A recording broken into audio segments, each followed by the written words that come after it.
Bismillahirrahmanirrahim. Assalamualaikum warahmatullahi wabarakatuh. Alhamdulillahi rabbil alamin. Wassalatu wassalamu ala nabiyina al-karim wa ala alihi wa sahbihi ajma'in, amma ba'du. Semoga Allah subhanahu wa ta'ala menjadikan kita istiqamah di atas ilmu dan amal saleh. Ini adalah bagian yang pertama dari serial Tadabbur Al-Quran. Pada kesempatan kali ini insyaallah kita akan membahas tentang apa tujuan Al-Quran diturunkan, dan sekaligus ini adalah sebagai muqaddimah untuk serial-serial berikutnya. Tanpa tujuan perjalanan bisa tanpa arah dan membahayakan, paling tidak membuang-buang umur, melelahkan dan membosankan. Tidak ada harapan dan kenikmatan pada perjalanan tanpa tujuan. Begitu juga dalam membaca dan mendengarkan Al-Quran, kenikmatan dan kesyahduannya akan terasa kurang, bahkan tidak ada sama sekali. Di samping juga keberkahannya tidak bisa kita raih jika kita tidak mengetahui apa tujuan Al-Quran diturunkan. Karena sekali lagi, tanpa mengetahui apa tujuan Al-Quran, biasanya kita akan menyepelekan Al-Quran atau bersikap acuh tak acuh, menganggapnya sesuatu yang tidak bermakna atau tidak berharga. Para ulama menjelaskan berdasarkan istinbat mereka dari ayat-ayat, setidaknya ada 3 ayat yang berbicara tentang maksud Allah Subhanahu wa ta'ala menurunkan Al-Quran. Yang pertama adalah Al-Quran diturunkan untuk ditadabburi, untuk dihayati, difikirkan, dan dipelajari makna-maknanya yang terdalam, dipahami betul. Allah Subhanahu wa ta'ala berfirman, "Kitabun anzalnahu ilaika mubarakun liyadabbaru ayatih wal yatadhakkara ulul albab."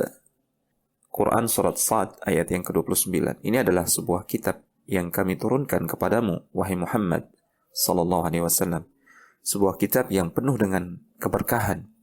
Tujuannya adalah agar mereka mentadabburi ayat-ayatnya, dan agar orang-orang yang memiliki akal pikiran bisa mendapatkan pelajaran dari Al-Quran tersebut. Ini adalah tujuan yang pertama. Al-Quran diturunkan untuk dipelajari, ditadabburi, difahami makna-maknanya. Bukan hanya sekedar dibaca tanpa pemahaman dan tanpa amal saleh. Kemudian tujuan yang kedua, Al-Quran diturunkan sebagai tibyan, sebagai penjelas segala sesuatu, sebagai petunjuk, rahmat, dan kabar gembira.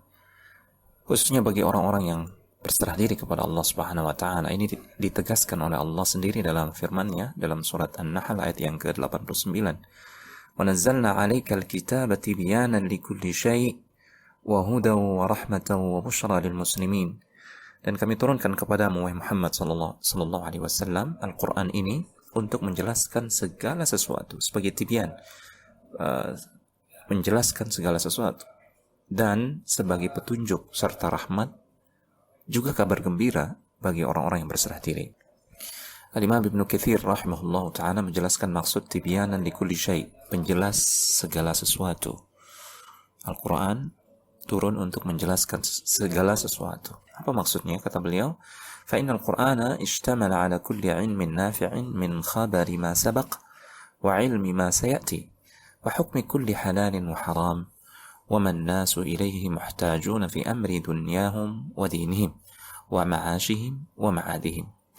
Al-Quran itu mengandung semua ilmu yang bermanfaat, berupa kabar tentang sejarah masa lalu, kabar apa yang akan terjadi di masa depan, juga berisi hukum halal dan haram seluruhnya, dan segala sesuatu yang esensial yang dibutuhkan oleh manusia bagi dunia dan agama mereka, dan bagi kehidupan dunia dan akhirat mereka.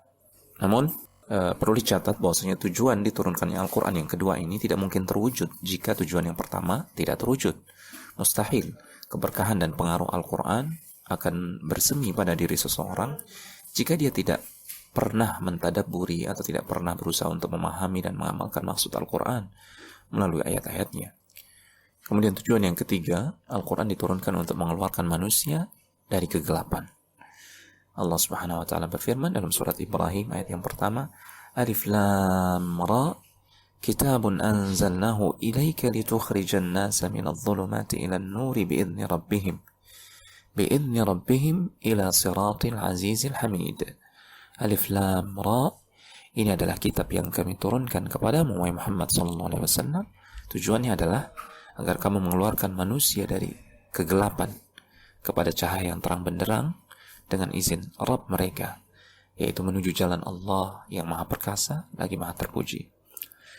Senada dengan atau semakna dengan ayat ini firman Allah dalam surat Al-Hadid ayat yang ke-9, huwallazi yunazzilu ala 'abdihi ayatin bayyinat liyukhrijakum minadh dhulumati ilan nur wa innallaha bikum laraufur rahim. Dialah Allah yang menurunkan kepada hambanya ayat-ayat yang terang. Tujuannya adalah agar dia mengeluarkan engkau dari kegelapan kepada cahaya. Dan sesungguhnya Allah benar-benar maha penyantun, lagi maha penyayang terhadapmu. Sekali lagi tujuan yang ketiga ini juga merupakan thamarah atau buah dari tujuan yang pertama, yaitu tadabbur Al-Quran. Manakala tadabbur Al-Quran sudah bisa terwujud pada diri seseorang, maka Al-Quran benar-benar akan menunjukkan pengaruhnya. Al-Quran akan menjadi cahaya petunjuk bagi dirinya.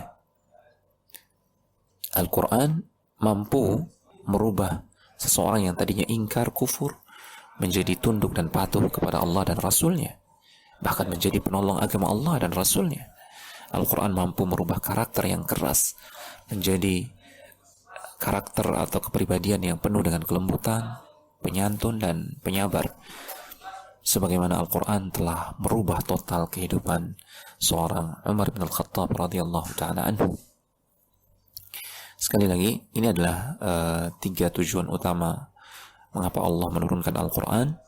Yang pertama adalah Al-Quran itu diturunkan untuk ditadaburi, difahami maknanya, dihayati, dan diamalkan tentu saja. Kemudian yang kedua, Al-Quran itu manakala telah difahami dan diamalkan, dia akan menjadi tibyan, dia akan menjadi rahmat, berita gembira bagi orang-orang yang beriman, yang berserah diri kepada Allah Subhanahu wa taala.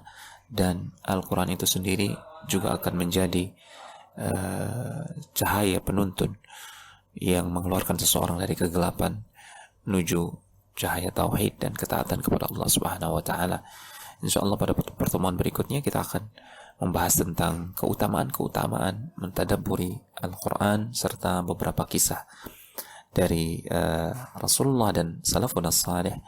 Kisah bagaimana Al-Quran itu begitu besar memberikan pengaruh kepada diri mereka manakala mereka memahami dan mentadabburi makna-makna yang terkandung di dalam Al-Quran.